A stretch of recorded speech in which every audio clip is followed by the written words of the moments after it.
अस्सलाम वालेकुम, welcome back to my YouTube channel. उम्मीद है कि आप सब खैरियत से होंगे। आज हम exercise 4.3 class 9 Balochistan board start करेंगे। इसमें सिर्फ 10 ही क्वेश्चन हैं, छोटी सी एक्सरसाइज है। और एक्सरसाइज में क्या, express each of the following search in the simplest form. ये हमें अंडर रूट की फॉर्म में जो है वो क्वेश्चन गिवन है, इसको हमें सिंपलेस्ट फॉर्म तक लेके जाना है, जितना सिंप्लीफाई हो सकता है।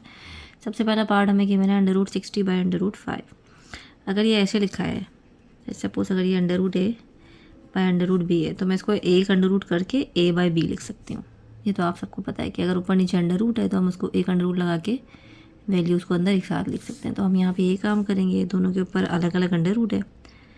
सबसे पहले क्या करूँगी, एक अंडर रूट लगाया, 60 ऊपर लिख दिया और 5 नीचे लिख दिया। एक ही बात है, ऐसे लिखूँ या ऐसे लिखूँ एक ही बात है।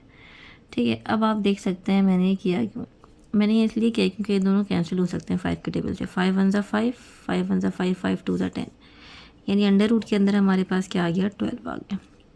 ठीक है, इसको मज़ीद भी हम सॉल्व कर सकते हैं। अंडर रूट को, रूट के अंदर वैल्यू को आप कैसे सॉल्व करते हैं आपको पता है कि हम क्या करते हैं, इसका एलसीएम ले लेते हैं। तो हम एलसीएम लेते हैं। एलसीएम छोटे नंबर से स्टार्ट करते हैं। 2 6 ज़ा 12, 2 3 ज़ा 6 और 3 1 ज़ा 3। तो मेरे पास क्या आ गया, 2 2 और 3। तो मैंने रूट के अंदर रख दिया 2 2 और 3। अब आपको पता है क्योंकि क्या है, ये स्क्वायर रूट है, कुछ नहीं लिखा होता तो क्या होता है, स्क्वायर रूट होता है। अगर क्यूब रूट होता तो यहाँ 3 लिखा होता। ठीक है, तो इसका स्क्वायर रूट का मतलब क्या होता है कि हमें अगर कोई दो वैल्यूज़ का पेयर बन रहा हो अंदर, तो उसको हम पेयर बना के एक दफ़ा बाहर लिख सकते हैं। तो ये मेरे पास 2 2 हैं, मैंने 2 का पेयर बनाया और एक 2 बाहर निकाल दिया। तो अंडर रूट के अंदर मेरे पास खाली क्या बचा, 3 बचा।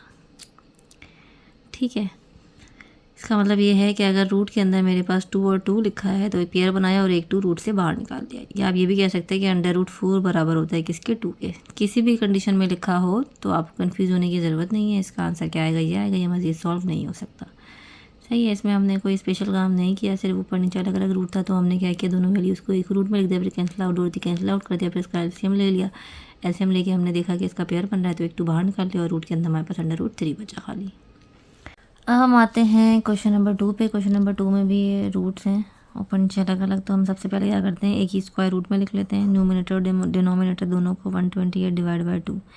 अब आप देख सकते हैं 2 के टेबल में 128 भी आता है, 2 भी आता है, तो 2 के टेबल से कैंसिल आउट हो सकता है। 2 6 ज़ा 12, 2 4 ज़ा 8। सही है, तो न्यूमिनेटर में मेरे पास क्या बचा, 64 और डिनोमिनेटर में क्या है, 1 है। तो आपको पता है 1 लिखने की ज़रूरत नहीं होती। अंडर रूट 1 1 के बराबर होता है। डिनोमिनेटर में 1 की कोई वैल्यू नहीं होती, लिखे ना लिखें एक ही बात है। अब 64 का हम क्या लेंगे, एलसीएम लेंगे। तो पहले हम इसको यहाँ लिख देते हैं। 64 का हम यहाँ पे लेते हैं एलसीएम। 2 से स्टार्ट करेंगे। 2 3 ज़ा 6, 2 2 ज़ा 4, 2 1 ज़ा 2, 2 6 ज़ा 12, 2 8 ज़ा 16, 2 4 ज़ा 8, 2 2 ज़ा 4, 2 1 ज़ा 2। तो कितने 2 आ गए, 1 2 3 4 5 6, 6 2 आ गए। 1 2 3 4 5 6।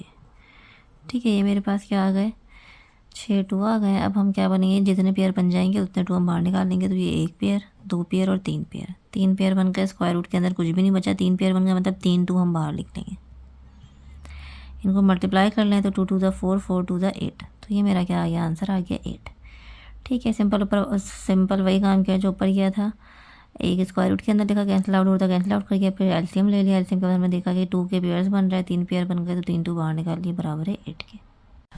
अब हम आते हैं क्वेश्चन नंबर 3 पर। क्वेश्चन नंबर 3 थोड़ा सा डिफरेंट है। इसमें हम सबसे पहले क्या करेंगे कि इसको ब्रैकेट में रहने देते हैं। ये आप देख सकते हैं दोनों रूट में, तो इसको मैं एक ही रूट में लिख लेती हूँ, 6 और डिनोमिनेटर में 24 और जो ब्रैकेट है 4 plus under root 2 as it is रहने दूँगी। इसके ऊपर भी स्क्वायर रूट था, इसके ऊपर भी स्क्वायर रूट था। मैंने क्या किया, और ये न्यूमिनेटर में था डिनोमिनेटर में था, मैंने क्या किया, एक स्क्वायर रूट लगाया और दोनों को एक साथ लिख दिया।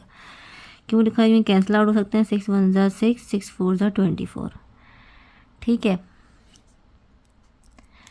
उसके बाद जब ये कैंसिल आउट किया तो मेरे पास क्या बचा, इधर 1 बचा और इधर नीचे डिनोमिनेटर में क्या बचा, 4 बचा। और रूट इसको जो भी ब्रैकेट के अंदर था वो मैंने एज इट इज़ लिख दिया। अब 1 पे तो मैं स्क्वायर रूट लगाऊँ ना लगाऊँ या इसको एज इट इज़ लिख दूँ, तो मैंने ऐसे 1 स्क्वायर रूट से निकाल के बाहर रख दिया। और ये मेरे रूट के अंदर डिनोमिनेटर में मेरे पास 4 आ गया और ब्रैकेट साथ साथ चल रहे 4 प्लस अंडर रूट 2। अब 4 का वैसे तो बहुत आसान है, लेकिन मैं फिर भी आप लोग को हर जगह बार बार सॉल्व करके दिखा रही हूँ। एलसीएम लिया तो 2 2 ज़ा 4, 2 1 ज़ा 2, 2 2 आ गए मेरे पास। ठीक है, जब मेरे पास 2 2 आ गए तो मैंने स्क्वायर रूट के अंदर क्या लिख दिया, 2 2 लिख दिया। और ये साथ ब्रैकेट जो है वो साथ चल रहा है। दो टू थे तो एक पेयर बन गया और एक टू कहाँ आ गया, बाहर आ गया, तो ये क्या हो गया 1/2 हो गया और ये हो गया 4 + √2। अब ये 1/2 इससे भी डिवाइड हो रहा है और इससे भी डिवाइड हो रहा है क्योंकि क्या डिनोमिनेटर में लिखा हुआ है, ठीक है। तो इससे डिवाइड हो रहा है तो 4 से भी हमने क्या किया उसको डिवाइड कर दिया और √2 से भी हमने क्या किया उसको डिवाइड कर दिया। तो ये हो गया 2 × 2 2 2 × 4। यहाँ पे मेरे पास क्या बचा 2/1, तो डिनोमिनेटर में 1 लिखने की ज़रूरत नहीं है और इधर मेरे पास क्या बचा √2/2। ये मज़ीद इससे ज़्यादा सॉल्व नहीं हो सकता, तो यही हमारा क्या हो गया आंसर हो गया। सिंपल हमने क्या किया था, हमने ये देखा कि न्यूमरेटर डिनोमिनेटर में हमारे पास दोनों स्क्वायर रूट है, तो मैंने एक इसके अंदर लिख लिया, एक स्क्वायर रूट के अंदर लिख लिया, उनको कैंसिल आउट किया, फिर उसका एलसीएम लिया और 2 बाहर निकाला, साथ साथ ब्रैकेट चलाती रही। फिर जो वैल्यू एलसीएम सॉल्व करके आई तो फिर वो दोनों से डिवाइड होती थी, दोनों से अलग अलग डिवाइड करके मैंने आंसर लिख दिया। अब हम आते हैं क्वेश्चन नंबर 4 पर। ठीक है, ये हमारे पास क्या है क्यूब रूट है, 3 लिखा है यहाँ पे रूट के साथ, तो उसका मतलब क्या है क्यूब रूट है। तो सबसे पहले हम क्या करते हैं, क्यूब रूट का मतलब जो है वो सबसे पहले हम क्या करेंगे, इसका एलसीएम ले लेंगे। किसका एलसीएम ले लेंगे, 81 का एलसीएम ले लेते हैं। 81 का एलसीएम लेंगे, 2 के टेबल में तो नहीं आएगा, 3 के टेबल में आता है। 3 2 = 6, 3 7 = 21, 3 9 = 27, फिर 3 3 = 9 और 3 1 = 3। ठीक है, ये मेरे पास क्या आ गया 4 3 आ गए और ये क्या क्यूब रूट है तो साथ साथ 3 लिखना ज़रूरी है। अगर आप कुछ नहीं लिखेंगे इसका मतलब स्क्वायर रूट होता है वो, ठीक है। 81 की जगह मेरे पास 4 3 आए तो मैं वो लिख दूँगी, 1 2 3 4 3 आ गए, ठीक है। और साथ मेरे पास क्या है x की पावर 3 है, तो अगर मैं उसको 3 दफ़ा लिख दूँ x को, बीच में मल्टीप्लाई का साइन लगा लगा के, और y की पावर क्या है 6 है, तो y को अगर मैं 6 दफ़ा लिख दूँ,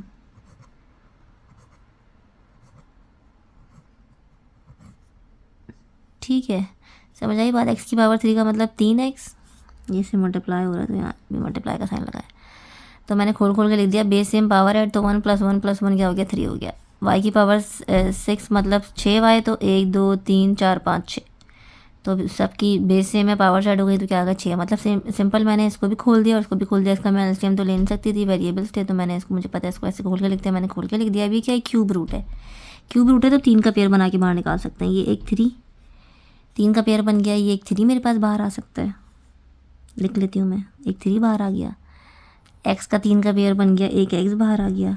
y का एक ये पेयर बन गया, एक y बाहर आ गया, और एक y का एक और पेयर बन गया, एक और 3 y है, तो ये y वाला y भी क्या आ गया बाहर आ गया। स्क्वायर रूट के क्यूब रूट के अंदर, सॉरी क्यूब रूट के अंदर मेरे पास खाली क्या बचा है 3 बचा है, बाकी ना x बचा ना y बचा। x 3x थे, पेयर बना, एक बाहर निकल गया। 6y थे, 2 पेयर बन, 2 जो है वो पेयर बन गए, तो 2y बाहर निकल गए, और 3 जो है वो मेरे पास 3 थे, तो एक पेयर बन के 3 बाहर निकल गया, और एक 3 मेरे पास क्यूब रूट के अंदर रह गया, ठीक है। इसको मैं ऐसे लिख सकती हूँ 3x y का स्क्वायर और क्यूब रूट के अंदर 3, सही है। मैं इस तरीके से भी लिख सकती हूँ और इसको मैं इस तरीके से भी लिख सकती हूँ कि भाई 3 के ऊपर क्या है मेरे पास, यहाँ तक भी सही है। या ऐसे लिख लें कि क्यूब रूट का मतलब क्या होता है, पावर लगा सकती हूँ 1/3, लगा सकती हूँ, बिल्कुल लगा सकती हूँ, बीच में मल्टीप्लाई का साइन लगा देते हैं। अब 3 को 3 के साथ लिख लें, ये 3 के ऊपर कुछ भी नहीं है तो 1 है, ये 3 के ऊपर क्या है 1/3 है, और साथ x और y स्क्वायर आ गया, ठीक है। बेस सेम हो गई, पावर ऐड कर लें तो पावर्स क्या हो गई 1 + 1/3, और साथ क्या है x y का स्क्वायर। 1 + 1/3, आप यहाँ पे अलग से एलसीएम लेके भी चेक कर सकते हैं। 1 + 1/3, जो कोई पावर में हमारे पास किंच कुछ भी नहीं है, तो 1 एलसीएम क्या आ गया 3 आ गया। इधर 3 क्या हो गया मल्टीप्लाई हो गया, 1 से तो 3 आ गया, यहाँ पे 1 ही रहा, तो ये क्या आ गया 4/3। तो ये मेरा क्या हो गया 3 की पावर 4/3 x y स्क्वायर, इसको मैं ऐसे भी लिख सकती हूँ, ठीक है। तो ये हमारा क्या हो गया सोल्यूशन हो गया क्वेश्चन नंबर 4 का। इसमें हमारे पास वेरिएबल्स भी थे, तो वेरिएबल्स को आप ऐसे भी करके, जिस तरीके से मैंने खोल के रखा है, पेयर बना के बाहर निकाल लें, या हम ऐसे भी कर सकते हैं जिस तरीके से, जैसे मतलब क्या है इसके ऊपर क्यूब रूट है तो x की पावर 3 है, और फिर क्यूब रूट हटा के आप उसकी जगह पावर लगा दें 1/3, और फिर पावर्स को सॉल्व करके आंसर निकाल दें। ये मैं वो भी करके आप लोगों को बता देती हूँ। और किस तरीके से कर सकते हैं, कैसे कर सकते हैं कि हमारे पास क्वेश्चन क्या था कि 81 x 3 y 6, तो हम क्या करें कि क्यूब रूट की जगह हम पावर लगा दें, जो कि क्या होगी 1/3 होगी। अब 1/3 सबके ऊपर है, तो 81 के ऊपर भी 1/3 है, एक्स 3 के ऊपर भी 1/3 है और वाई 6 के ऊपर भी 1/3 है। ठीक है, ये तो 3 न्यूमरेटर डिनोमिनेटर कैंसिल आउट हो गया। 3 1 3, 3 2 6। 81 की जगह हम क्या करेंगे, क्योंकि हमने ऊपर एलसीएम लिया हुआ है 81 का, तो हम देख सकते हैं 4 3 आ रहा है, तो 3 की पावर 4 लिख सकती हूँ मैं, बिल्कुल लिख सकती हूँ। सही है, ऐसे लिखूँ अगर मैं 81 की जगह 4 3 लिखूँ, या बेस सेम है सबकी पावर जेट कर लूँ 1 + 1 + 1 + 1, तो 3 की पावर क्या हो जाएगी 4 हो जाएगी। तो मैंने डायरेक्ट 81 की जगह क्या लिख दिया 3 की पावर 4, और ये पावर है 1/3। यहाँ पे मेरे पास खाली एक्स बचा, क्योंकि एक्स की पावर 1 लिखने की ज़रूरत नहीं है। और वाई की पावर क्या बची मेरे पास 2, क्योंकि 2 1 2, डिनोमीटर में कुछ भी नहीं बचा, 3 कैंसिल आउट हो गया, ये भी 3 कैंसिल आउट हो गया। सही है, अब जब मैंने इसकी पावर सॉल्व की तो 4 1 4 और डिनोमीटर में 3, और ये एक्स और वाई स्क्वायर, तो ये भी देखें सेम आंसर आ गया। सही है, तो मैं इस तरीके से भी कर सकती हूँ कि एलसीएम लूँ क्यूब रूट के अंदर ही और पेयर बना के बाहर निकाल लूँ और सॉल्व कर लूँ। और मैं इस तरीके से भी कर सकती हूँ कि डायरेक्ट क्यूब रूट को उठा के मैं पावर में ले जाऊँ और फिर पावर के थ्रू सॉल्व करूँ। आंसर जो है इसका बुक में सही नहीं है। ठीक है, यहाँ पे खाली 3 है, तो ये सही आंसर नहीं है, सही आंसर यही है। अब हम आते हैं क्वेश्चन नंबर 5 पे। क्वेश्चन नंबर 5 में तीनों रूट के और मल्टीप्लाई हो रहे हैं, तो इनको मैं एक ही रूट के अंदर लिख सकती हूँ। 8 × 3 × 2, जिस तरह हमने डिवाइड में किया था सर हम मल्टीप्लाई में भी कर सकते हैं कि तीनों वैल्यूज़ को एक ही रूट के अंदर लिख लें। अब इन सबको क्या कर लें, मल्टीप्लाई कर लें। सही है, तो ये हमारे पास हो जाएगा 48, 8 3 24 और 24 2 48। अब 48 का हम क्या ले लेंगे, एलसीएम ले लेंगे, तो ये हो जाएगा 2 2 4, 2 4 8, 2 1 2, 2 2 4, 2 6 12, 2 3 6 और 3 1 3। तो मेरे पास रूट के अंदर, स्क्वायर रूट के अंदर कितने 2 आ गए, 1 2 3 4 और 1 3, 1 2 3 4 और 1 3। सही है, तो हमने स्क्वायर रूट है तो एक पेयर ये बन गया, एक पेयर ये बन गया। 3 का कोई और 3 है नहीं, तो 3 का पेयर नहीं बन सकता, तो 1 2 और 2 2 बाहर आ गए, क्योंकि 2 पेयर बन गए थे। और स्क्वायर रूट के अंदर मेरे पास क्या बचा, 3 बचा। इन दोनों को मैंने मल्टीप्लाई कर लिया था, मेरे पास क्या आ गया 4√3। मज़ीद मैं इसको सॉल्व नहीं कर सकती, तो ये हमारा क्या हो गया, आंसर हो गया।